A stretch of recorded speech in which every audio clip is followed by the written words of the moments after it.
What's going on, everyone? Welcome to the Thursday, August 1st edition of the Ship My Money Show. I'm your host, Adam Scherer. You can follow me on Twitter at ShipMyMoney DFS. Sorry about the late start. I assume that most people are used to it being a minute or two late anyway, but was actually ready to go on time today, except for my camera and mic not working, so had to restart everything. But should be good to go now. We have a pretty ugly 5-game slate tonight. Not only is it 5 games, but we do have weather concerns in like 4 of them.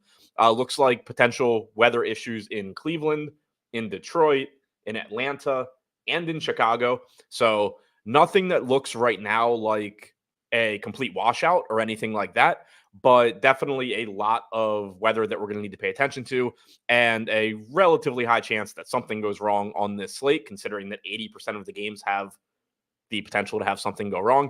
But that aside, for now, since it is 11 a.m. Eastern, going to just walk through the slate as if these games play, take a look at the top plays as usual from each game. If you're watching this back later, I will be using the banner up here at the top and filtering by game so if you are looking for a specific game, you can follow along that way. But yeah, going to do the usual game by game. I'll be back at 5 p.m. Eastern to do a tournament breakdown as well. Missed that yesterday, was running some errands, didn't get back in time, but I will be home to do that today. So hopefully we have some more weather information by then as well, and can take a little bit closer look at that. But going to go through, as always, starting with the Orioles and Guardians, as I accidentally removed the Orioles from the pool. So starting with the Orioles and the Guardians in Cleveland, which has been a good hitter's park this year. Ben Lively going for the Guardians. Trevor Rogers expected to make his Orioles debut for Baltimore after coming over at the deadline for Norby and Stowers. Rogers hasn't been particularly good overall this season. He has been pitching better lately. I don't put a lot of stock in that. As an O's fan, obviously, I hope that it is predictive of what he's going to do going forward, but he really hasn't had good stuff this year. His fastball velocity has been down. He's walking too many guys. Not striking guys out, only an 18% K percentage, about a 10% walk percentage overall this season, 4.58 xFIP. He is 7,100, tough strikeout matchup. He's getting 6% ownership just because it's a 5-game slate. There's 10 pitchers. He showed up as optimal 10% of the time for me. So I think the field pretty much has it correct there. Difficult strikeout matchup, not a good strikeout pitcher. Park that has been good for home runs this year, now that Cleveland changed the configuration of the seating in their outfield, and you get a nice jet stream out. Ben Lively on the other side, tough matchup for him. Getting 9% ownership, showed up as optimal about 15% of the time for me. So maybe going a little bit under-owned, but nothing too crazy there. Certainly not the type of pitcher that I would be interested in paying $8K for against the Orioles on most slates, but this is not most slates. He has a 21% K percentage, 4.3 xFIP so far this season. The Orioles' active roster is very difficult to strike out in addition to being good. 20.3% K percentage against right-handed pitching, 122 WRC plus. That strikeout percentage is probably a little bit artificially inflated as well because of Jackson Holliday's return to the active roster and his ridiculous strikeout percentage year to date in a small sample. This lineup is a little bit weaker than usual, though. Jordan Westburg broke his hand yesterday. He's out until potentially for the rest of the year. Hopefully he comes back in September, but he's out. And for now, the Orioles recalled Livan Soto from AAA. They still haven't called up Kobe Mayo, who's one of their top prospects. He will be up sooner than later. I think it's a service time thing. I'm not really sure. But for now, Soto is up. So Westburg being out is a big loss to this lineup. It's still a quality lineup overall, but Westburg being out hurts it. And then Adley Rutschman also has been really struggling lately. He injured his hand a little bit over a month ago, and in about 100 plate appearances since then, has 3 extra base hits. Obviously, no idea how to, we won't know when he is feeling better. We don't know for sure that that's the cause. It just seems really likely. But, a potentially injured and not close to 100% Adley Rutschman, no Jordan Westburg. So there are a couple of things working in Lively's favor here. Overall, though, shitty matchup and not that great of a pitcher, but it's just that kind of slate. Offensively, both of these teams, I think, are going to look pretty decent as well. Baltimore showing up second most often as far as stacks go. Cleveland showing up a little bit further down the list. But you can see here from the actual percentages that most of these teams are very similar. KC kind of pulling away at the top, followed by Baltimore. But then you get St. Louis, Miami, the Angels, Colorado, Cleveland, Atlanta, all between like 19 and 22% as far as how often they are showing up with at least 2 players in a lineup. So the fact that Cleveland is fourth from the bottom doesn't really tell you anything. They could just as easily be fourth from the top. The matchup with Rogers is perfectly fine. The Orioles bullpen, they did pick up a couple of pieces at the deadline with Dominguez and Soto, but it is kind of a work in progress. One of their best relievers in Danny Coulomb is still out until the end of the year. So it's not the best bullpen. It's not the worst, but there is some add-on run potential, whereas the Guardians bullpen actually is really, really good. So that does hurt the Orioles a bit. But you do get some value here with Jackson Holliday being up for Baltimore, with Ramon Urias probably being in the lineup. Urias only $2,500. Not the best hitter by any stretch, but he is really, really cheap. Jackson Holliday only $3K, also very, very cheap. Grand slam yesterday, almost 2 home runs, just like centimeters foul on a 3-run homer. Obviously, he projects to be at least better than he was going forward, and probably good sooner rather than later. $3K, a pretty nice price tag on him. $2,500 on Urias is cheap. And the nice thing about them is that they do positively correlate with these bats that you actually want to get to, like Gunnar Henderson, like Anthony Santander going up against Lively. Lefties, 163 expected ISO against Lively this year, 169 for righties. But again, this park has been playing up power, particularly for left-handed bats with that jet stream blowing out to right. So that the park itself sets up nicely for Gunnar, for Santander, for Adley, if he happens to be able to hit the ball hard again. Colton Cowser has been hitting well in the leadoff spot. He's only $4K, so he'll probably get some ownership, projected for about 15%. But the Orioles do look pretty good. The field's going to be there, but I think that they should. On the other side, pretty much the same thing for the Guardians. Jose Ramirez, 6K at third base, getting 15% ownership, 14% chance of being optimal. That looks perfectly fine to me. Rogers, so far this season, in his time with Miami, allowing a 180 expected ISO to righties, 144 to lefties, 22% K percentage against lefties, only 17% to righties. So not surprisingly, you are going to prefer right-handed bats from the Guardians as far as the matchup goes. Ramirez will be hitting from the right side. He does generally hit the ball harder from the right side as well. Lane Thomas is another quality right-handed bat that the Guardians have in this lineup now. He is expensive at 5K, but getting 17% ownership makes me think that it's probably not that difficult to fit him into lineups. Quan, lefty, still getting 10% ownership. Naylor getting about 7%. Jimenez getting about 9%. So even the quality left-handed bats in this Guardians lineup are getting ownership in the lefty-lefty matchup against Rogers. Right now, at least, it doesn't project as a spot where you can limit a lot of ownership by going to the left-handed bats. But they do still look fine, just given that, if the Guardians do get to Rogers early, those guys are likely to have played a pretty big role. And even if not, then, you get some better matchups potentially against the bullpen later on in the game. So this one looks like a game with secondary pitching options, basically guys that you're only getting to because of the slate size. And then 2 offenses that do look pretty good in a park that's been very good for hitting home runs against very mediocre pitching. Next, we go to Detroit, which is not a good park for hitting home runs, but Kansas City does still have a near 5 implied run total here, much lower for Detroit. Seth Lugo at 9,400 going for Kansas City. 34% projected ownership, 28% chance of being optimal. At 9,400, I typically don't get to Lugo very much, even when he is popular, just because he's not a good strikeout pitcher. Only a 21.8% K percentage this year, but he is a good pitcher overall, 3.76 xFIP. He does have a solid matchup going up against Detroit. They rank 11th in strikeout percentage against right-handed pitching this year. They have an 84 WRC plus on their active roster. And you really just don't have the opportunity cost on this slate that you do on a lot of other slates. So I do think it's likely I get to Lugo a bit more today than I typically do.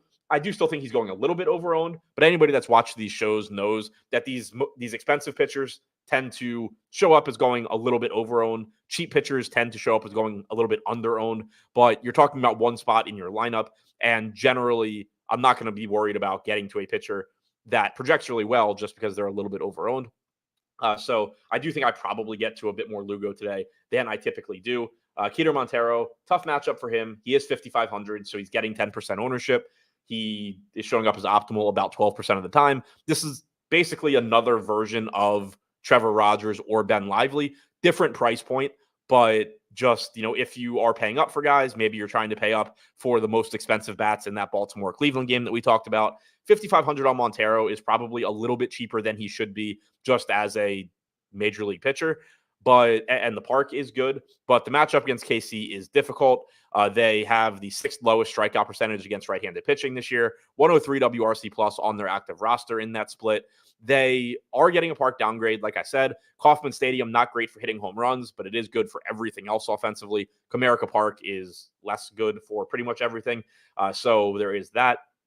So tough matchup from Ontario, but on a 5-gamer, here and there, if you need to get to them, I think that's fine.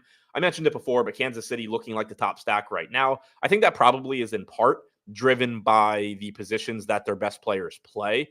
You always are going to have difficulty finding, really good catching options. Shortstop is usually pretty polarized as far as a lot of the best players in baseball are shortstops, but if you're not paying up for them, you're not getting a lot of power at the position typically. And then on a 5-game slate, that kind of just becomes even more true.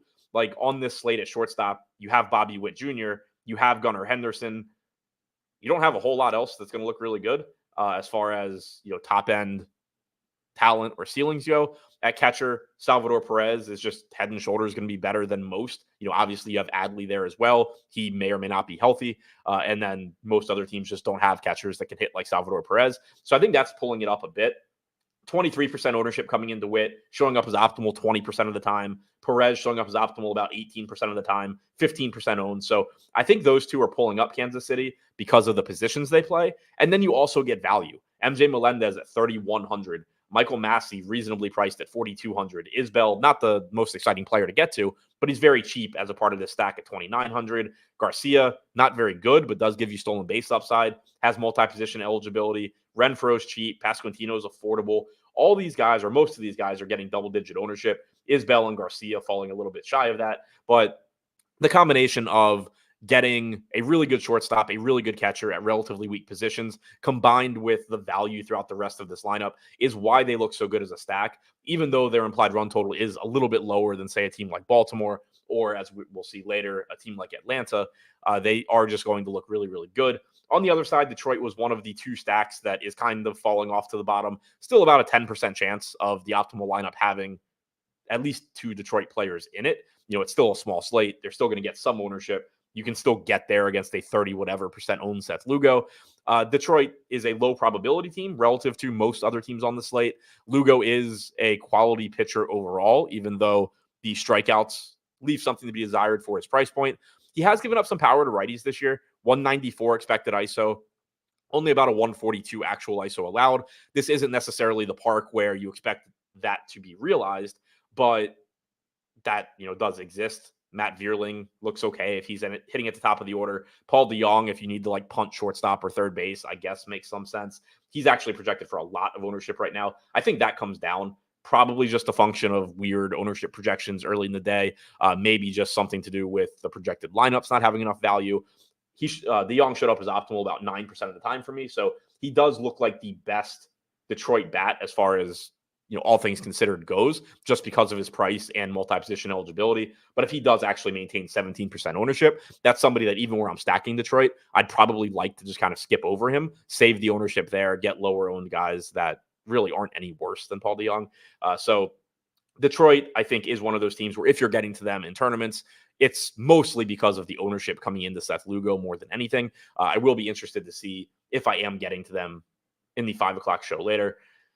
Next, we have the Marlins taking on Atlanta. Park upgrade for them, but probably not going to help very much because they do not have major league hitters on their team. Charlie Morton going for Atlanta. He's going to look good at 8,800. Max Meyer going for Miami. He's going to look less good at 7,500, but does still have an okay matchup against Atlanta. This team is dealing with injuries. They did make improvements at the trade deadline, adding Jorge Soler, assuming that you think Jorge Soler is an improvement. But Meyer at 7,500 looks like an okay contrarian play.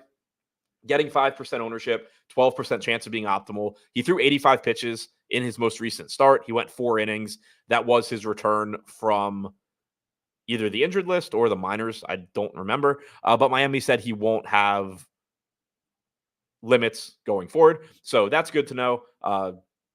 Talent from a talent standpoint, he was highly thought of, at least at one point. Has dealt with injuries.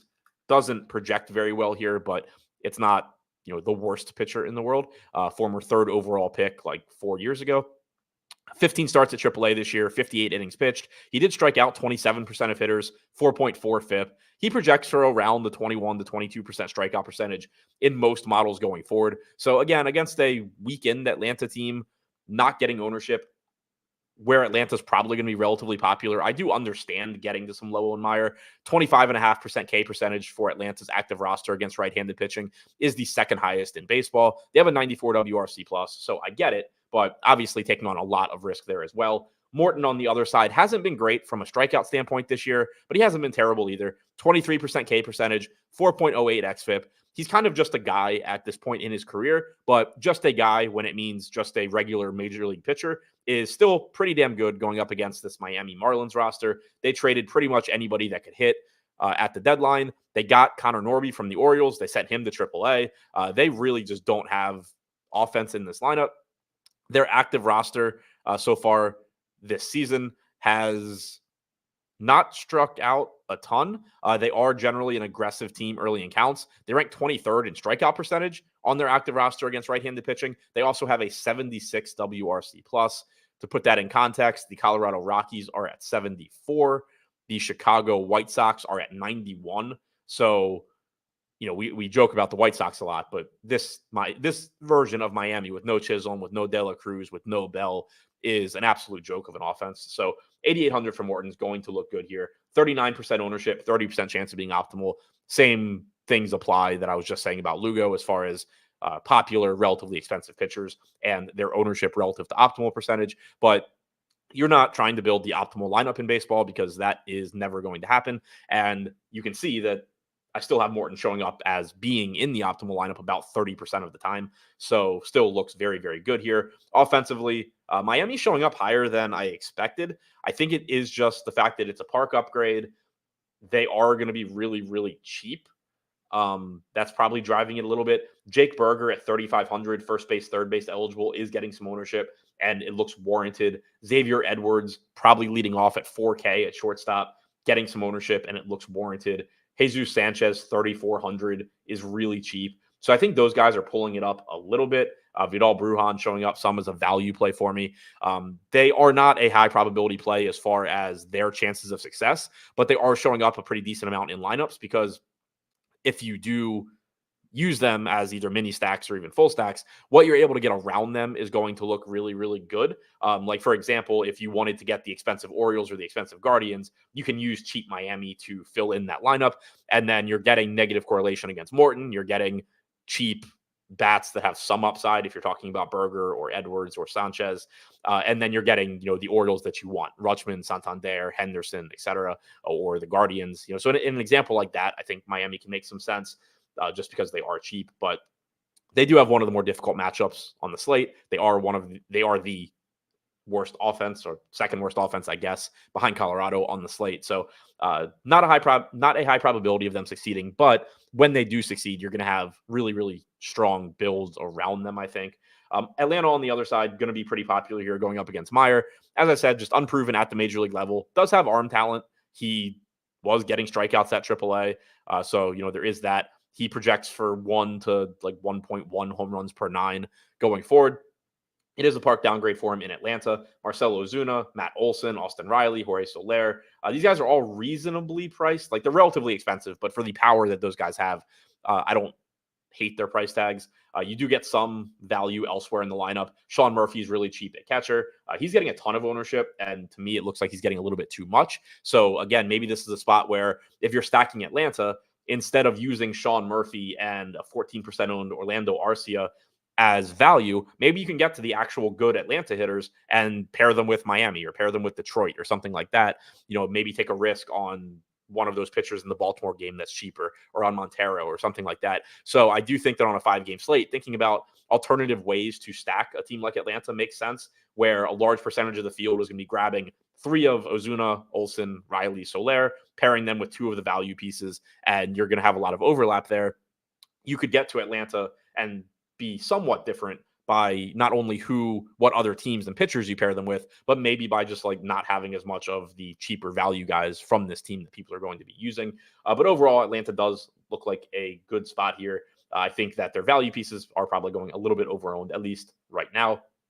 Before we move on to the Cardinals and the Cubs, don't forget to sign up for Endgame Syndicate using the link in the description below. That is Uticow, Brick75, Nerdy Tenor, and myself's new site, doing instructional DFS videos, hoping to teach you how to get better at DFS so that you're less reliant on everybody in the industry as a whole, saves you some money in subscriptions, hopefully teaching how to do some things yourselves. Brick has videos out on how to build your own projections, both ownership and player. I have videos out on my entire process using SaberSim, which is not really exclusive to SaberSim. It's just showing how I use Sims as someone that hasn't built my own really sophisticated tools, is kind of good at math, but not that good at it. So, I think pretty similar to a lot of other people, showing things that I do within my process to get the results that I want. Uticow has put out videos on how he uses Fantasy Cruncher to get what he wants and his process overall. Nerdy Tenor has put together an entire series talking through game theory, just released a very interesting toy game series on best ball, how to attack that. Obviously, we're getting into the prime of best ball season. So some interesting ideas in there. Definitely would recommend checking that out. We also just did our second monthly roundtable, which is a monthly feature for our members, a live Q&A with all four of us asking and answering whatever DFS questions you have. So that is live on the site. We did that a couple of days ago. Highly recommend checking that out as well. Links in the description below. Get in before football season. We're going to start getting some more NFL videos out soon too, so that we can have our processes in place by week 1. So link is in the description below. Now moving on to the Cards and the Cubs in Wrigley Field. Doesn't look like we have wind in this one. We do have rain concerns, like I said earlier. Sonny Gray pitching for the Cardinals. Shota Imanaga going for the Cubs. So two of the better, more talented pitchers on the slate. They are both relatively expensive, with Gray coming in at $9,800, Imanaga coming in at $9,600. Gray getting 34% ownership, Imanaga getting 25%. I have them both going a little bit over owned, but nothing too crazy. Gray a little bit more than Imanaga. But Gray does have the highest strikeout percentage on the slate by a wide margin at 30.5%. 2.73 xFIP is also about a full run better than any other pitcher on the slate. Imanaga has the second highest strikeout percentage at 24.9%, walking less than 4% of hitters as well. That is the lowest walk rate on the slate. 3.79 xFIP is solid also. Neither matchup is perfect. The Cardinals' active roster against left-handed pitching since the start of last season ranks 20th in strikeout percentage. They do only have a 96 WRC+. The Cubs' active roster against right-handed pitching this season, 13th in strikeout percentage with a 102 WRC+. So pretty average matchups for both pitchers. You're not getting the Marlins, you're not getting the Rockies, but you are getting talent. You're not getting the Tigers. So that's why you are seeing, more ownership come in to Charlie Morton at a cheaper price tag, and also why he shows up as being optimal for me a little bit more than Gray. That's why you're seeing so much ownership come into Lugo at a similar price point. And his optimal percentage was a little bit higher for me as well. Just better matchups for them. But Gray and Imanaga still are going to look very good here. St. Louis is showing up kind of a surprising amount as far as stacks go. But again, keep in mind where they are sitting right now. They could just as easily be sitting down here where Atlanta was, and vice versa. This is essentially just like all randomness here. The order that these teams are ranked. The Cubs coming in, at the bottom. Again, they could easily be flip-flop with Detroit, but you can see there's a pretty big gap between everybody and the Cubs going up against Gray, who is the best pitcher on the slate. Arenado, I think, going a little bit under-owned. Same goes for Contreras and Goldschmidt. Pham, you can see, I think, going a little bit under-owned. So part of this is that, like, Arenado, Contreras are probably driving this a little bit. Arenado is just pretty cheap at 4K. Contreras is a catcher that hits well on a 5-game slate. That's just always going to look pretty good. Imanaga has allowed a 174 expected ISO to righties this year. That's not terrible, but it's not like he's not allowing any power at all. So I think that you probably have those guys pulling up the stack a little bit. And then the positive correlation that they have, with Tommy Pham, with Mason Wynn, with Burleson, with anybody else in the lineup, is probably pulling that up a little bit as well. So decent chance that maybe the Cardinals get a little bit more ownership too by the time we get to lock. They are projected for very little ownership right now, given that it's a 5-game slate. So I do think if the slate started right now, I'd probably get to them a good amount because they're going on their own, they're affordable, and they negatively correlate with Imanaga. But I do also think that the ownership probably comes up at least a little bit. That generally tends to happen when I get a team like this on my morning show where ownership projections just aren't really that close to optimal percentages. Usually by lock, things have adjusted and either ownership percentages have come up or the field just ends up playing them at a higher rate than projected. So long story short, I think the Cardinals are fine in tournaments. They do have talent in their offense. The matchup sucks, but there really just hasn't been like a perfect offense that we've talked about so far. Max Meyer is not horrible. The park in Detroit isn't good for hitting. Cleveland, most of the hitters you want to get to are really expensive. We haven't gotten to the Angels and Rockies, but it's the Angels and Rockies, so hard to say either of them are ever like your perfect stack. So all of that considered, I think St. Louis looks fine. For the Cubs, not entirely different than St. Louis, just, a little bit worse matchup going up against Gray. But if you want to stack against a 35% owned pitcher on a 5-game slate, especially in your very top-heavy tournaments, I don't have any real issue with that. It's something that I do pretty frequently. But Gray is very, very good. There's nothing that I'm looking at and saying, I think the Cubs are really likely to succeed against Gray. 157 expected ISO to lefties, 170 to righties, 32% K percentage against righties, 29% against lefties. He will give up some power, but obviously a very, very good pitcher. And then wrapping things up with the Rockies and the Angels in Anaheim. We've kind of seen through the first 2 games of this series how, the 2 extremes of how this can play out. Game 1, you got both pitchers just getting lit up. Yesterday, you had 2 very, very mediocre pitchers pitch like they were legitimate aces with Freeland and Daniel. So 2 really bad, one really bad offense and one not very good offense in a park that is good for hitting. I do like Ryan Feltner quite a bit here. He's only 6K. He's projected for 17% ownership. He showed up as optimal 25% for me. Now, like I said, cheap pitching is generally just going to show up as being optimal more than their ownership because that's, again, just one metric and it's going to skew that way. But this is a pretty big gap for me. And I do think Feltner is a solid pitcher overall. He does get out of Colorado here. 20.5% K percentage, 4.1 xFIP this season. And keep in mind, with that 20.5% K percentage, he's pitching his home games in Coors Field, which is a very difficult park for getting strikeouts. So at 6K, I do actually like him here. I do think he will be relatively popular. Like, I don't think this is one of those slates where you get Feltner at 3% ownership or anything. I do think, obviously, that he's going to be popular, but I like this 6K price tag. I do like the matchup here against the Angels. Their active roster ranks 17th in strikeout percentage against right-handed pitching. They have a 92 WRC+. I like Feltner at this salary quite a bit. Like, I think he looks much better than Montero, who's $500 less. I like getting to him more than I like getting to Rogers or Lively. So I think I'll probably have a lot of Feltner tonight. One thing that could potentially change that is if his ownership really increases, then I probably just start pushing up Angel stacks a little bit more, which obviously would cost me some Feltner. But I wouldn't be that surprised if this ends up being a slate kind of like with Griffin Canning the other night, where I just have like a lot of the cheap pitcher in this game, and then the lineups where I don't have him are just a lot of stacks against him. But I do think Feltner is a better pitcher than Canning also. So not, the exact same comparison. Carson Fulmer on the other side, 7,300, getting ownership here because he's facing the Rockies. The ownership is like exactly in line with his optimal percentage for me, which is pretty crazy. Not a very good pitcher overall. 22.7% K percentage in a limited sample this year, 4.59 xFIP, walking 11.5% of hitters. But he is facing the Rockies. And as I mentioned earlier, when I was making fun of the Marlins' current roster, the Rockies are really, really, really bad as well. So, getting to a $7,300 Fulmer here does look fine. His optimal percentage is, as you can see on the screen, lower for me than Feltner, and he is getting more ownership. So that's just something else that makes me think I'd probably end up getting a really healthy amount of Feltner if that ownership doesn't change. But as I said before, Rockies, 6th in strikeout percentage against right-handed pitching. I was actually on the wrong screen earlier. They have a 90 WRC plus against right-handed pitching, 74 against lefties. So I want to actually go back to what I said about Miami too. 14th in strikeout percentage against right-handed pitching with an 89 WRC plus. So they do strike out a little bit more against righties than I mentioned earlier. Their WRC plus is also better, but still really bad. Colorado, 90 WRC plus, 24.8% strikeout percentage. So that makes more sense. I was kind of trying to figure out how teams could even have 70-something WRC pluses against right-handed pitching. The answer is they don't. It's left-handed pitching. But either way, bad offense for Colorado.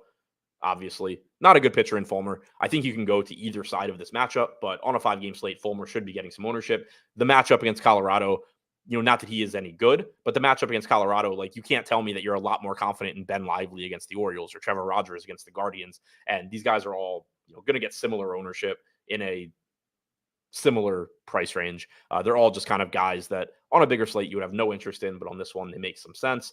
Offensively, either of these stacks look fine. You do get negative correlation against the opposing pitcher. Neither pitcher is great. Again, I think Feltner is decent, but certainly not the type of pitcher that I'm like scared to take hitters against. Both of these teams are going to look fine. They both have implied run totals around 4.5. They are in a good hitter's park, although it is still a park downgrade for the Rockies. Rengifo getting 15% ownership, Sean Noel getting 15%. Whether or not Rengifo is in the lineup is going to impact how good this Angel stack looks, obviously. Second base and third base eligible. Gives you some stolen base upside. Feltner, if I remember correctly, going from memory, is pretty good at controlling the running game. I don't have that sheet in front of me, but yeah, it looks good. 26 stolen bases allowed, 30 total attempts, and 196 innings pitched since like 2022. So yeah, he looks pretty good at. Oh no, I have it backwards. He has not been good at controlling the running game, it looks like. So I'll double check that before we get to the 5 o'clock show. But yeah, the guys he's ranked near are not good at controlling the running game. So he has looked bad there, which would be good for Rengifo, is what I was trying to get to. A lot of stolen base upside for Rengifo if he's in the starting lineup. Sean Noel looks like a pretty good value at first base at 3,600. Then you start getting into some Rockies guys with Tovar and Doyle. Doyle's ownership not very high right now. Maybe comes up, but he is expensive. And we do have expensive outfielders, I think, that we want to pay for. But he does give you stolen base upside in addition to some power in this park. Ward, McMahon, Rogers, Ohapi, like none of these guys are bad. None of them are great. But in this park, I think I probably just get to a lot of this game because you have mostly affordable hitting, Brenton Doyle aside, mostly affordable hitting, very affordable pitching, 2 below average offenses, an probably average and 1 below average pitcher. So this just strikes me as one of those games where you're not going to feel comfortable with anything because whoever you're playing from it isn't very good, all things considered. But the pricing just makes it so a lot of different ways the slate plays out, there are useful pieces from this game just because it is a good hitter's park. There's upside for the pitching, there's upside for the hitting. It's a good hitter's park. They're all fairly priced. So I do think I'll just end up with a lot of this game in general. I would guess there's a pretty good chance that this is actually my highest owned game, even though obviously rostering players from the Rockies and the Angels is not my favorite thing to do. Probably going to end up being my highest owned game, I would think, all things considered. So to recap, a lot of stacks that look very similar here in the middle. Kansas City and Baltimore look a little bit better than the pack at the top. Detroit and the Cubs look a little bit worse at the bottom. But, it is a 5-game slate. Any team is relatively likely to be the winning lineup. Even these bottom teams are showing up like 10% of the time. Pitching-wise, there are some good pitching options for a 5-game slate. Not always in the best matchup, but a couple of them are. Charlie Morton, really good matchup against Miami. Seth Lugo, very nice matchup against Detroit. Sonny Gray and Imanaga, very talented pitchers, more difficult matchups than Morton and Lugo, but still, the 2 best pitchers on the slate. Feltner's my favorite value option here. I think he's going a little bit under-owned. Even if his ownership does come up a little bit, I don't mind getting to him. And then you just have your bottom tier here where Lively, Meyer, Montero, Rogers, they're all playable because they're 5 to 10% owned and it's a 5-game slate, but they are all a step behind these guys up here that I specifically said. Stephen Leibowitz said Gray's July was bad from both a results and from a results standpoint, his underlying stuff looks better. Yeah, that's generally what I would have expected. I had originally read that as you saying his underlying stuff looked bad too, and I was gonna say still, like I wouldn't really care. Sonny Gray is a very, very known commodity at this point. So unless there's something, unless you're gonna tell me there was something like his fastball velocity dropped 3 miles an hour and he got pulled from a start with elbow pain, like something like that, I would obviously really care. But even if you had told me his underlying stuff wasn't very good in July, I would say that I'm still the most likely outcome is still that Sonny Gray is just going to be Sonny Gray. So that's it for this show. Don't forget to come back at 5 p.m. I will walk through my approach to the large field DraftKings tournament, what that would look like. Probably going to be pretty interesting for a 5-gamer. Obviously, negative correlation comes into play. A show like this where there are only 10 teams to choose from, I do realize that on this morning walkthrough, there's a lot of Yeah, well, you could play him. You could play him. Like, you can really play anybody. That is completely true. The 5 o'clock show, I'll have a better idea of who specifically I would be playing. So make sure you check that out. That's my favorite show to do during the day. I think it's probably the most useful overall, especially if you are a tournament player. So be back at 5 p.m. Thanks for checking this one out. Don't forget to hit the thumbs up button on your way out the door, and I'll see you back here later.